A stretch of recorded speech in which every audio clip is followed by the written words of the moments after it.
Unidad 1. El libro de los libros. Parte 1. ¿Qué es la Biblia? La Biblia es una colección de 66 libros. El Antiguo Testamento tiene 39 y el Nuevo Testamento tiene 27 libros.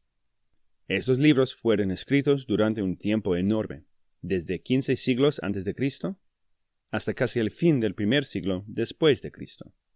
A pesar de este tiempo y la gran cantidad de autores, la Biblia se trata de una serie de temas, todos unidos para comunicar una historia, un mensaje central.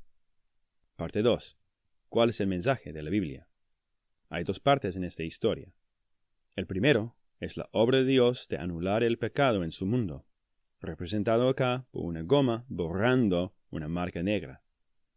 La segunda parte es establecer una nueva creación, bajo el reino de su Rey eterno, Jesucristo. No son dos historias, pero dos aspectos de la misma historia. En el texto de Moklam hay una imagen que resume esta historia. Parte 3. ¿Cuáles son las principales divisiones de la Biblia? Dentro de las dos divisiones principales de la Biblia, el Antiguo Testamento y el Nuevo Testamento, hay divisiones más pequeñas. En el Antiguo Testamento hay tres divisiones que vemos en nuestras Biblias. Primero es los Biblias históricos, Génesis a Esther, representado por un castillo, porque cuando mucha gente piensa en la historia, piensen en los castillos y las fortalezas. Segundo es la poesía diversa, Job a Cantares de Cantares, representado por la notación musical en una hoja. Y tercero, los libros proféticos, Isaías a Malaquías, representado por un hombre viejo con una barba, porque todo el mundo sabe que un profeta del Antiguo Testamento necesitaba una barba. Pero este orden del Antiguo Testamento no es el orden más antiguo. Este orden es la de una traducción del Antiguo Testamento en griego 300 años antes de Cristo. Se llama el Septuaginta, una traducción que los apóstoles usaron en algunas citas.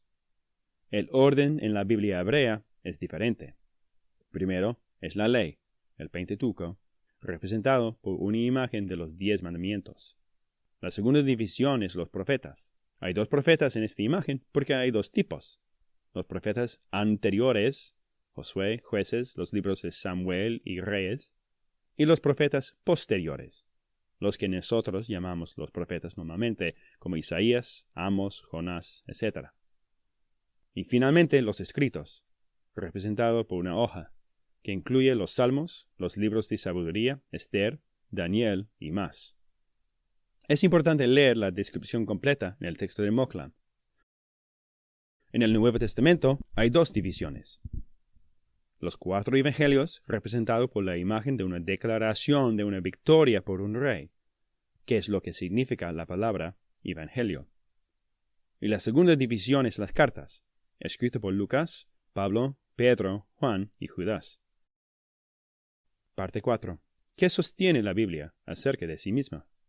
Empezando en el Antiguo Testamento.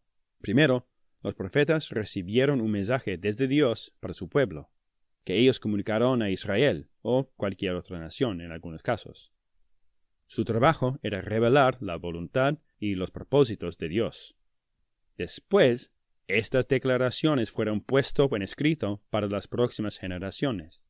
Por eso vemos que el Antiguo Testamento tiene autoridad porque viene de Dios.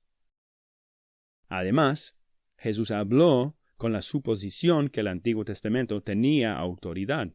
Jesús reconoció la autoridad del Antiguo Testamento como inspirado por el Espíritu Santo, que mantenía también acerca de su propio mensaje, y que mantenían los escritores del Nuevo Testamento también. Es por esta obra del Espíritu Santo que podemos decir que la Biblia forma una historia unida. Una nota para el líder del grupo. Este resumen duró 5 minutos más o menos.